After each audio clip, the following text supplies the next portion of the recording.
తెలుగు మిత్రులకి స్వాగతం. ఈరోజు ఇప్పుడు నేను రెండు షేర్ల గురించి మాట్లాడదాం అనుకుంటున్నాను.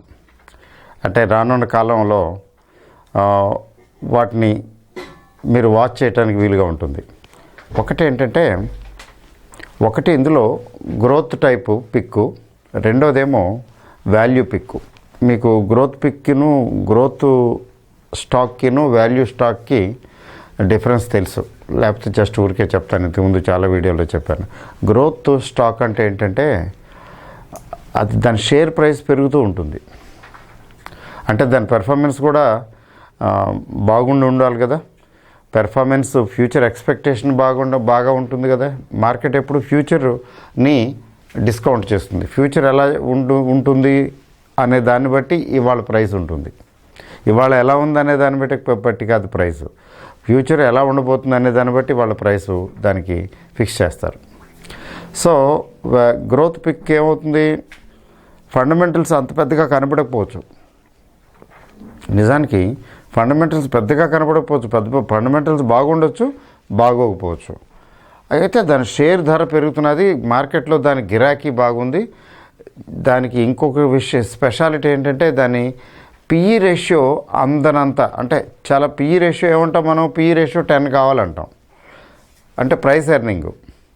ఒక 5 రూపాయలు ఒక షేరు ఎర్న్ చేస్తుంటే ఈపీఎస్ అంటాం కదా, దానికి 10 టైమ్స్కి కొనుక్కోవచ్చు అని.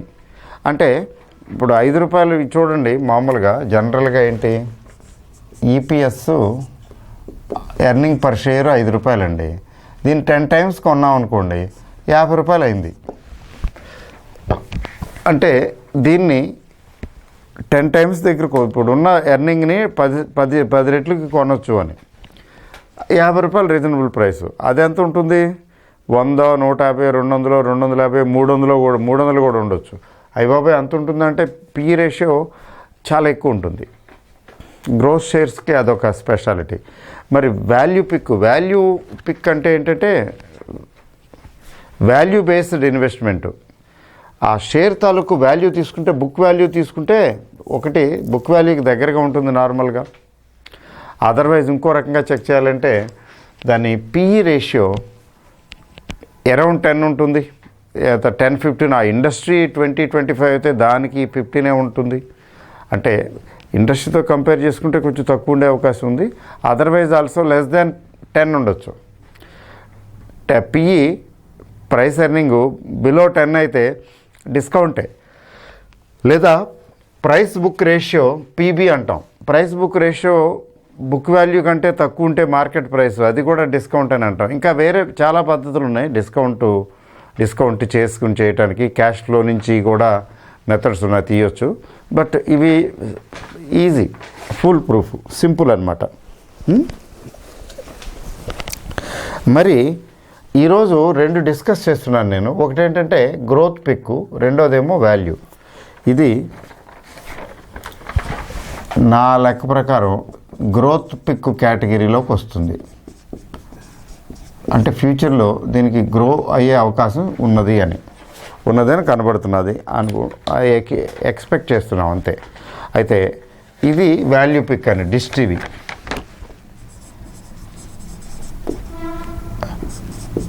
దీని మార్కెట్ ప్రైస్ తీసుకున్నట్లయితే దీని మార్కెట్ ప్రైస్ ఎంత ఉంది, అది ముందు మార్కెట్ ప్రైస్లు రాస్తాను. ఇప్పుడు యాజ్ సచ్ ఇది 562 రేంజ్లో ఉంది. సిఎంపి అంటాం కరెంట్ మార్కెట్ ప్రైస్. ఇదైతే ఎంత ఉంది, ఇదైతే 34 35 ఉందండి. నేను ఇక్కడ రాయలేదా, పర్వాలేదులేండి, 34, అరౌండ్ 34 ఉంది అంతే సిఎంపి. తర్వాత ఫేస్ వాల్యూ తీసుకున్నట్లయితే ఇది 2 రూపాయలు అనుకుంటాను. ఇది ఫేస్ వాల్యూ, నేను ఇక్కడ రాయలేదు, సారీ, మీరు చెక్ చేసుకోండి. ఫేస్ వాల్యూ 10 ఉంటుందా, ఉండొచ్చు. ఇప్పుడు అయితే వీటిల్ని డిస్కస్ చేయడానికి ముందు ఏంటంటే నేను చెప్పేది వీటి గురించి జస్ట్ ఐడియా ఇస్తాను. ఈ ఫ్యూచర్ రిటైల్ అనేది రిటైల్ బిజినెస్. రిటైల్ బిజినెస్ మీకు తెలియదు, అందుకు బిగ్ బజార్ పేరు వినే ఉంటారు కదా. అసలు కాన్సెప్ట్ బిగ్ బజార్ అనేది చాలా పాపులర్ ఆ టర్మ్. ఆ బిగ్ బజార్ని బేస్ చేసుకునే ఇంకా రకరకాల పేర్లు వచ్చినాయి. D Mart, E Mart, E Mart, X Mart, Y Mart అని. ఈ బిగ్ బజారు తర్వాత ఇంకా చాలా ఉన్నాయిలేండి దీనికి పేర్లు. ఫుడ్ బజారు, ఇట్లా రకరకాల పేర్లతోటి multiple types of multi brand retail trading అనమాట. ఇది మల్టీ బ్రాండ్ రిటైల్ ట్రేడింగ్ చేస్తున్నది ఈ ఫ్యూచర్ రిటైల్ అనేది.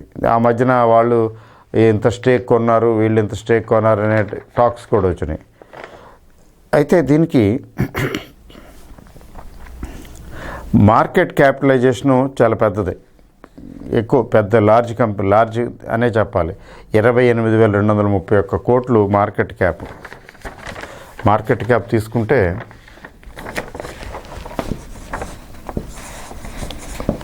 $28,231.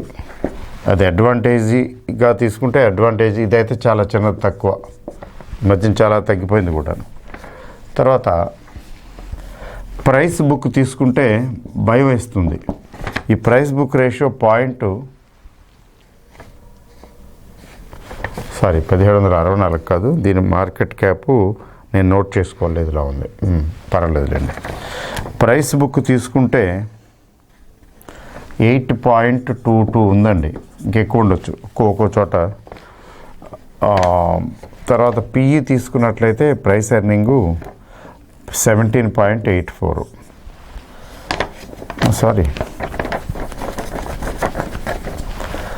దీని పిఈ తీసుకుంటే ఎంత ఉందంటే 43.2. అయితే స్పెషాలిటీ ఏంటంటే డెట్ టు ఈక్విటీ మాత్రం 0.07, అంటే దాదాపు నెగ్లిజిబుల్, తప్పు లేనట్టే లెక్క. ఏమండి డిష్ టీవీ గురించి చెప్పాలంటే ప్రత్యేకించి ఏం లేదు, కానీ అయితే ప్రైస్ బుక్ రేషియో మాత్రం చాలా దగ్గరగా ఉంది, 1.05. అంటే డిస్కౌంట్ లేకపోయినా ఆల్మోస్ట్ బుక్ వాల్యూకి దగ్గరగా ఉంది ప్రైస్. తర్వాత డెట్ ఉంది, చాలా ఎక్కువేం లేదు, 0.3 ఉంది, అంటే లెస్ దాన్ 0.5. ఓకే, 0.5 కంటే తక్కువ ఉండటం ఓకే. అయితే అన్ఫార్చునేట్లీ దీనికి క్యాష్ ఫ్లో ఒకటి, ఫ్రీ క్యాష్ ఫ్లో ఒకటి చూడాలి, 2 ఇంట్రెస్ట్ కవరేజ్ చూడాలి. ఇంట్రెస్ట్ కవరేజ్ రేషియో అంటే ఎన్ని రెట్లు ఇంట్రెస్ట్ పే చేయడానికి సరిపడా సంపాదిస్తున్నది అని, అది స్టోరీ. అట్లా తీసుకున్నట్లయితే ఈ 2 కంపెనీల్లో కూడా ఫండమెంటల్స్ పక్కన పెట్టండి, బిజినెస్ మోడల్ పక్కన పెట్టండి, ఫైనాన్షియల్స్ తీసుకుంటే పెద్ద అట్రాక్టివ్గా ఏం లేవు. ఎందుకు ఇది మామూలుగా ఒక చార్టెడ్ అకౌంటెంట్కి లేదా ఒక ఎనలిస్ట్కి ఇచ్చి ఫైనాన్షియల్స్ చూసి ఫైనాన్షియల్స్ బేసిస్ మీద వీటిని కొనొచ్చా అంటే వెంటనే చెప్తాడు, ఇది చూసి ఏంటి చెత్త, ఏంటిది, ఇది బాగోలేదు, ఇది ఎందుకు కొనటం, ఇది అక్కర్లేదు అంటాడు. అంటే ఫైనాన్షియల్స్ అంత గొప్పగా లేవు వీటికి. ఎందుకు లేవు అంటే దీనికి చెప్తాను. For example, price book 8 times, book value రూపాయి అయితే దగ్గర ₹8, 8.5 ఉంది దీని మార్కెట్ ప్రైస్. రూపాయి బుక్ వాల్యూ ఉన్నది, 8.5 పెట్టి కొనుక్కోవటమా, అప్సైడే. తర్వాత పిఈ చూడండి, 43 times. 10 కాకపోతే 15 లేదా 20, 25 ఓకే. మీకు నిఫ్టీ 50 షేర్లు చూడండి, 25 దాటినవి చాలా తక్కువ ఉంటాయి. పిఈ రేషియో 25 దాటినవి తక్కువ ఉంటాయి. నిఫ్టీ 50 స్టాకు చాలా మంచి స్టాక్స్ అంటాం కదా, నిఫ్టీ 50 స్టాక్స్ జనరల్గా మంచివే కదా. అలా నిఫ్టీ 50 ఫస్ట్ ది బెస్ట్ 50 షేర్లకే పిఈ రేషియో 25 అండ్ బిలో ఉంటాయి. కొన్ని అయితే బిలో 10 కూడా ఉంటాయి. ఫర్ ఎగ్జాంపుల్ వేదాంత లాంటివి తీసుకోండి, బిలో 10 ఉంటుంది బహుశా. అట్లా ఉంటే ఇదేంటి ఇంత పిఈ, ఇది డిసడ్వాంటేజే. తర్వాత ఇదొకటి, డెట్ ఈక్విటీ మాత్రం బాగానే ఉంది, ఎందుకంటే ఈక్విటీ డెట్ 0.07 అంటే అప్పు దాదాపు లేనట్టే లెక్క, ఇది ప్లస్ పాయింటే. ఈ 2 కొంచెం భయపెట్టేవిగా ఉన్నాయి. Face value okay. సిఎంపి అంటే at this CMP is it justified value based investment చేయాలంటే ఇది 10 15 లేకపోతే 20 వేసుకోవాలి. 20 వేసుకుంటే అంటే ఇందులో సగం కదా, అంటే 560కి బదులు 250 260 రూపాయలు దాని వర్త్. మరి 560 రూపాయల దగ్గర కొంటున్నారు. నేను చూశాను, లిస్ట్ చూశాను. ఐడిఎఫ్సి ఒకటిను, తర్వాత టాటా వాళ్ళు ఒకటి పడిపోయారు. మ్యూచువల్ ఫండ్స్ ఇన్వెస్ట్ చేశారు. మ్యూచువల్ ఫండ్స్ ఇందులో ఇన్వెస్ట్ చేసి ఉన్నాయి. మరి మ్యూచువల్ ఫండ్స్ ఎందుకు కొన్నాయి? అందరూ కాదు, కొంతవరకు కొన్నారు కదా. మ్యూచువల్ ఫండ్స్ ఈ రేంజ్లో ఎందుకు కొంటున్నారంటే విశేషం ఏంటంటే ఇది నేను 440 ఆ మధ్యన ఒకసారి చూశానంటే I hold this share, I don't hold. ఇది ఎప్పుడో చాలా కాలం కింద తీసేశాను, గుర్తులేదు. కానీ ఐ హోల్డ్ దిస్ 440 400 చిల్లర 420 దగ్గర నేను అనుకున్నాను, సరే ఓకే, ఇవాళ 560కి వచ్చేసింది. ఇవి మార్కెట్లో పెరుగుతూ ఉంటాయి, అంటే వీటికి డిమాండ్ ఉంది. ఏంటి వీళ్ళ బిజినెస్ మోడల్? ఎందుకు ఇట్లా అంటే మెయిన్ దేనికి ఓటేస్తున్నారు ఇక్కడంటే బిజినెస్ మోడల్ వీళ్ళది ఏంటంటే growth. Number of retail shops ఉంటాయి, సేల్స్ పెరుగుతూ ఉంటుంది, టర్న్ ఓవర్ పెరుగుతూ ఉంటుంది. Almost everything cash and carry business వీళ్ళది. నువ్వు డబ్బులు కట్టి తీసుకెళ్ళవయ్యా సరుకు అనేదే కదా. ఎవరు ఎక్కడ కొనడానికి వచ్చినా క్యాష్ కడతారు, లేకపోతే ఇవ్వడు. No credit system, credit collection problem లేదు. తర్వాత ఇది growing, India is a growing economy. తర్వాత ఇది వీటికి 221 సిటీస్లో స్ప్రెడ్ అయి ఉంది. వీళ్ళ యాక్టివిటీ చెప్పాలంటే 221 సిటీస్, 730 స్టోర్స్ ఉన్నాయి. అంటే 730 దుకాణాలు స్టోర్స్ ఉన్నాయి 221 సిటీల్లో. అంటే వాటిలోంచి రెగ్యులర్ క్యాష్ ఫ్లో కదా, ఇమీడియట్గా ఇప్పుడు అంతా కనిపించకపోవచ్చు. Over a period of time cash flow పెరుగుతూ ఉంటుంది కదా, అది ఫ్యూచర్ ఎక్స్పెక్టేషను. తర్వాత క్యాష్ ఫ్లో తీసుకుంటే ఫ్రీ క్యాష్ ఫ్లో కనబడుతున్నది ఇందులో. నేను నెట్ ప్రాఫిట్ చూడటం లేదు. నెట్ ప్రాఫిట్ ఎలాగో ఉండొచ్చు, బట్ ఫ్రీ క్యాష్ ఫ్లో కనబడుతున్నది. ఫ్రీ క్యాష్ ఫ్లో అంటే అది చాలా ఇంపార్టెంట్ అండి. వీళ్ళు క్యాష్ ఎంత జనరేట్ చేస్తున్నారు యాక్టివిటీ ద్వారా, క్యాపిటల్ ఎక్స్పెండిచర్ అందులోంచి ఎంత ఖర్చు పెడుతున్నారు, బ్యాలెన్స్ ఎంత, మిగిలేది ఎంత, అలా every year wise free cash flow తీసుకున్నట్లయితే దీనికి ఫ్రీ క్యాష్ ఫ్లో ఉంది, దీనికి ఉంది. ఫ్రీ క్యాష్ ఫ్లో లేకపోతే జనరల్గా నేను ఐ డోంట్ లైక్, సాధారణంగా నేను టచ్ చేయను. ఫ్రీ క్యాష్ ఫ్లో ఉంది, బాగానే ఉంది. అయితే డివిడెండ్ ఇవ్వటం లేదు, రెండును. They are not paying dividend. అంటే డివిడెండ్ పే చేయడానికి కూడా అంత లేదు. ఇంకా ఎక్స్పాన్షన్ మోడ్లో ఉన్నాం, చూస్తాం, ఇంకా పెంచాలి, ఇంకా సంపాదించాలి, అప్పుడు డివిడెండ్ చూస్తాం, వీలైతే డివిడెండ్ ఇస్తామనే పరిస్థితిలో ఉన్నారు వీళ్ళు. అంటే డివిడెండ్ పే చేయటం లేదు. 8 to 8.5 times, 43 times.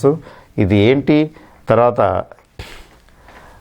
ఏమన్నా ఇది నిలబడుతుందా? ఏదైనా కొంచెం అనుకోని ఒడిదుడుకులు వస్తే ఏంటి అంటే గ్రోత్ స్టాక్స్కి వచ్చే ఇబ్బంది ఏంటంటే ఏదైనా బిగ్ ఫాల్ వస్తే ఇవి సగం కంటే ఎక్కువ తగ్గిపోతాయి. ఇప్పుడు 562 రూపాయల షేరు 100 125 70 80 అయిపోతే ఆశ్చర్యం లేదు. ఇది బాగా డీప్ బిగ్ ఫాల్ వచ్చినప్పుడు. ఎందుకంటే దీన్ని తీసుకొచ్చేస్తారు.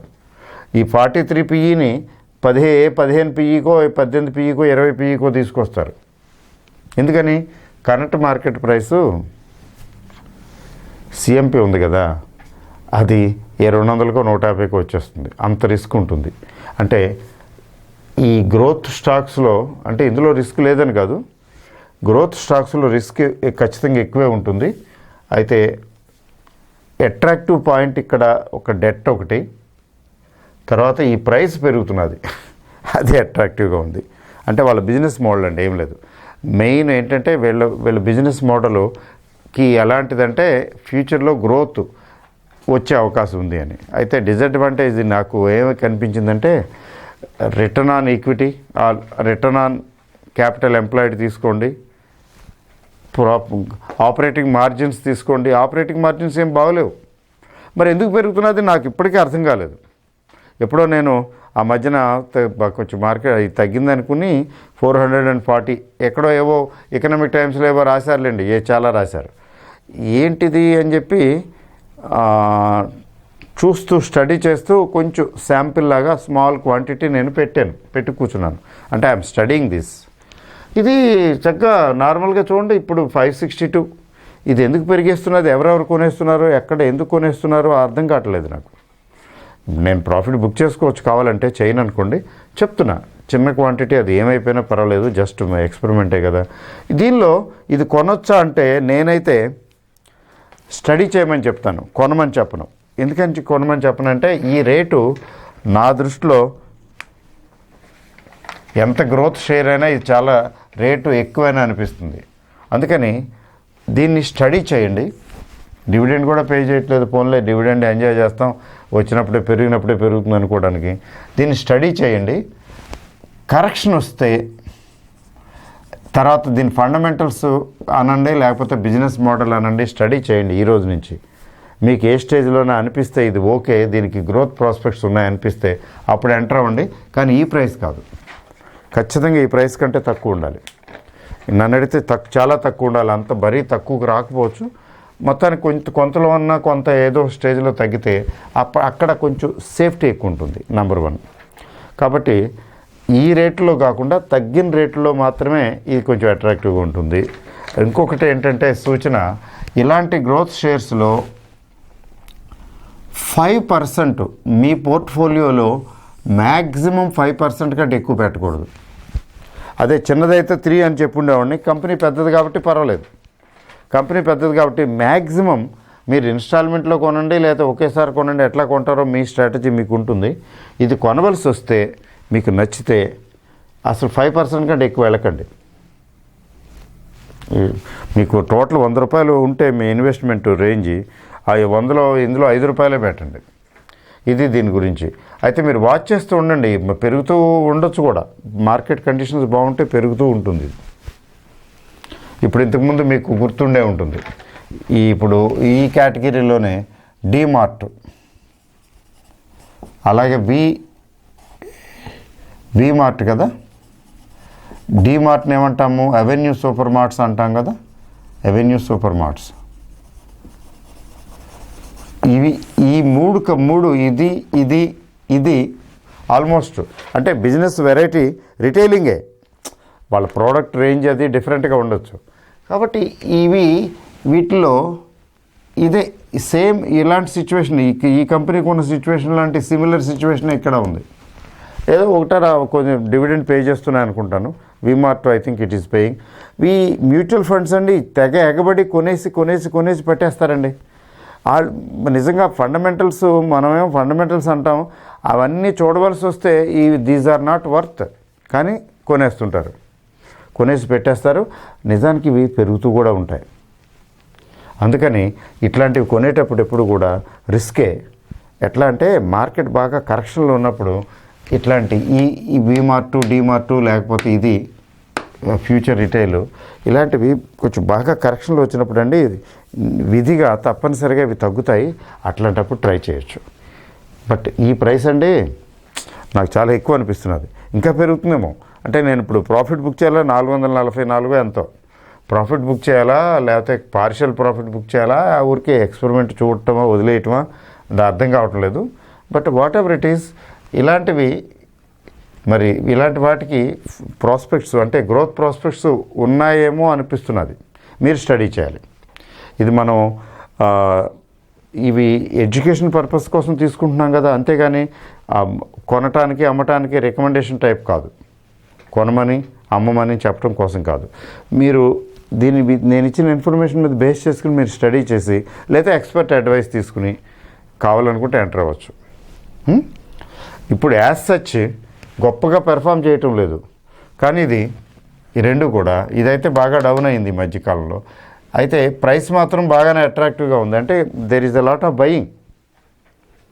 ఓకే, బట్ బయింగ్ ఉంది కాబట్టి మనం కొనాలని కాదు.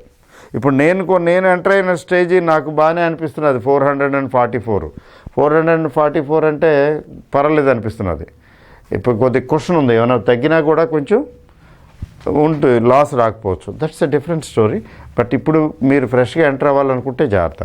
మరి ఎవరి దగ్గరైనా ఉంటే ఆల్రెడీ మీరు కొని ఉన్నారనుకుంటే ఎవరైనా మీరు హోల్డ్ చేయొచ్చండి అంటే నా అభిప్రాయం మాత్రమే, మీకు అది రికమెండేషన్ కాదు. ఇది హోల్డ్ చేయొచ్చు అనిపిస్తున్నది. ఆల్రెడీ మీ దగ్గర ఉంటే హోల్డ్ చేసి చూడండి. ఎందుకంటే షేర్ ప్రైస్ పెరుగుతూ ఉంటే అదొక మజా వేరు. అందుకని గ్రోత్ పిక్స్ ఖచ్చితంగా మన పోర్ట్ఫోలియోలో ఉండి తీరాలి, వాల్యూ పిక్స్ కూడా ఉండాలి.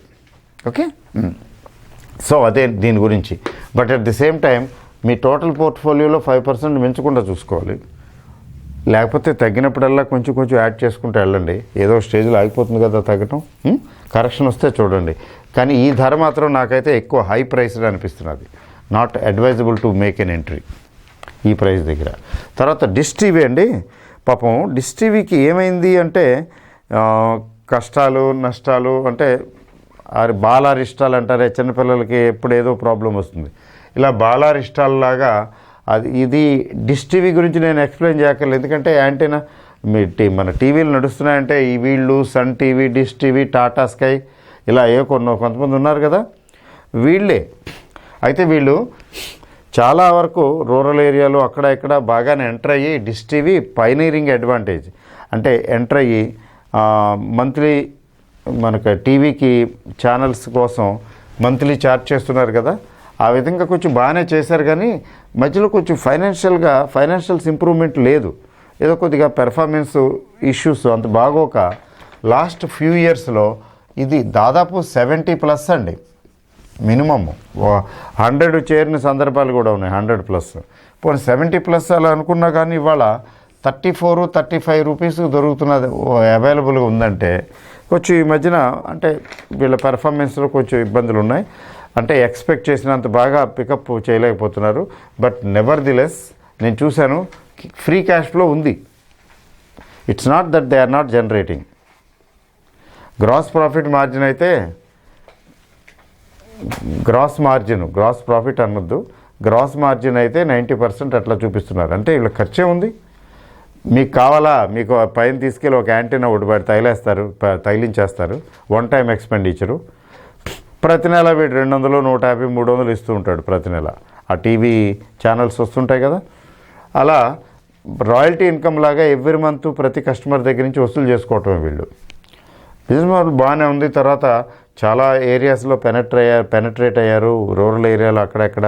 అయితే కాంపిటీషన్ లేదని కాదు, ఒకటి వీళ్ళు ఇంటర్నల్గా వీళ్ళ పెర్ఫార్మెన్స్ అంత బాగలేదు. అంటే ఇంకొంచెం టైం పడుతుందో ఏమో అని అనుకోవాలి. తర్వాత దీని ప్రైస్ బుక్ చూడండి, డిస్కౌంట్ కాదు కానీ ఆల్మోస్ట్ బుక్ వాల్యూ దగ్గర ఉంది. అయితే ఇది కూడా డెట్ కూడా మరీ ఎక్కువేం లేదు.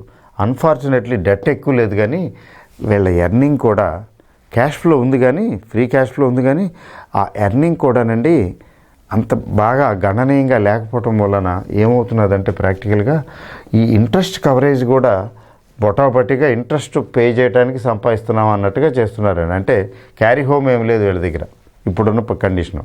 ఆ విధంగా చూస్తే ఫండమెంటల్స్ ఏమీ అంత బాగా ఇంప్రూవ్ అవ్వలేదే. బిజినెస్ మోడల్ బాగానే ఉంది, కానీ ఫండమెంటల్స్ అంత పెద్ద అడ్వాంటేజ్ లేదే. అందుకని అట్రాక్టివ్గా లేదు. చాలా కాలంగా ఏంటంటే తగ్గించి ఇప్పుడు 30sలోకి తీసుకొచ్చారు. అయితే ఇప్పుడు కొంతమంది రికమెండేషన్ కూడా చేస్తున్నారు, నేను చూశాను. అంతా పూర్తిగా నెగ్లెక్ట్ చేశారని కాదు. అయితే నా ఎక్స్పీరియన్స్ ఏం చెప్తున్నదంటే, నాకేమనిపిస్తున్నదంటే పర్సనలీ ఇది వాచ్ చేసి ఒక ఛాన్స్ తీసుకోవచ్చేమో. 34 రూపీస్ అంటే ఒకసారి ట్రై చేయొచ్చేమో. కొంత ట్రై చేసి చూస్తే ఇది ఒక రకంగా టర్న్ అరౌండ్ అని చెప్పక్కర్లేదు, లాస్ మేకింగ్ ఏం కాదనుకోండి. బట్ ఎప్పుడైనా కొంచెం ఎక్కడన్నా ఏదైనా కొంచెం అందుకుంటే అది పెట్టకుండా 60-70 రూపాయలు, 80 రూపాయలు, 100 రూపాయలకి వెళ్ళొచ్చు కదా. అంటే ఆ స్కోప్ ఉంది. This company is not making loss, but at the same time it's not very attractive. కాబట్టి మీకు నేనేం చెప్తానంటే చాలా లో ప్రైస్డ్ ఇది. అంటే పెర్ఫార్మెన్స్ బాగోక తగ్గించారు. ఇది క్లోజ్గా వాచ్ చేయండి, కొనకుండా క్లోజ్గా వాచ్ చేయండి. దీని పెర్ఫార్మెన్స్లో ఏమాత్రం ఇంప్రూవ్ అయినా quarter on quarter, quarter to quarter improvement కనిపిస్తుంటే ఇది పెరగటం మొదలవుతుంది. ఆ ఇంప్రూవ్మెంట్ కనిపించి ఇక్కడి నుంచి పర్వాలేదు ఇక మొదలవుతున్నది, పికప్ అవుతున్నది అని అనిపించినప్పుడు అప్పుడే ఎంటర్ అవ్వండి.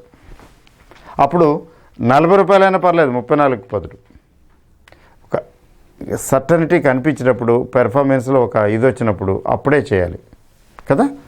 అందుకని what I say is you go head with this study, buying కాదు, స్టడీ చేయవలసిందే. ఇది ఖచ్చితంగా స్టడీ చేయవలసిందే. స్టడీ చేసి పెర్ఫార్మెన్స్ బాగుంటున్నదని కనిపిస్తే, ఇంప్రూవ్మెంట్ అనిపిస్తే, even you go by at higher price. పెరిగిపోయింది, అప్పుడైతే 34 ఆయన చెప్పినప్పుడు 34 ఉంది, ఇప్పుడు 43కి వచ్చేసింది, అప్పుడే కొని ఉండాల్సిందే, అది కాదు కరెక్ట్. ఎందుకంటే దానికి క్లియర్ ఇండికేషన్ రావాలి. ఏంటి ఇది, దీని స్టార్ట్ అయింది, దీనికి ఇంప్రూవ్మెంట్ దీనిలో మొదలైంది అనుకున్నప్పుడు కొంచెం ఎక్కువ రేట్లు పెట్టుకోనొచ్చు. ఇప్పుడు కొనేసి పడేసి అది ఎంతకి పెరగకపోతే మళ్ళీ ఆ డబ్బులు బ్లాక్ అయిపోయి ఇట్లాగే అయిపోతుంటాయి. చాలా డబ్బులు బ్లాక్ అయిపోయి ఏదో కొనేస్తుంటారు, అలా బ్లాక్ అయిపోద్ది, అది పెరగదు, ఎప్పటికీ పెరగదు కొన్ని అయితే. అట్లా కాకుండా ఇండికేషన్ క్లియర్గా ఉన్నప్పుడు మాత్రమే కొనాలి. అదర్వైజ్ ఎందుకండి ఈ బాధలో నిఫ్టీ 50 స్టాక్స్ కొనుక్కుంటే పోద్ది కదా చాలా వరకు, మెజారిటీ ఏం కావు. అదండి, ఈ రెండు కూడా యాక్చువల్గా ఏంటంటే వాచ్ చేయవలసినవి కానీ కొనవలసినవి కాదు. కొనటానికి అప్రాపరేట్ టైం వచ్చినప్పుడు చూడండి. ఇది కూడా ఇన్వెస్ట్ చేయవలసి వస్తే 2 to 3% కంటే ఎక్కువ చేయకూడదు. ఇదైతే పర్వాలేదు 5% వరకు, ఇదైతే 2 to 3% కంటే ఎక్కువ చేయకుండా ఉంటే బాగుంటుంది. అబ్జర్వ్ చేయండి, ఫస్ట్ స్టడీ చేసి కొత్త సంవత్సరం 2019లో శ్రీ గణేష్ ట్రై చేయండి. ఓకే అండి. So thank you very very much. Bye.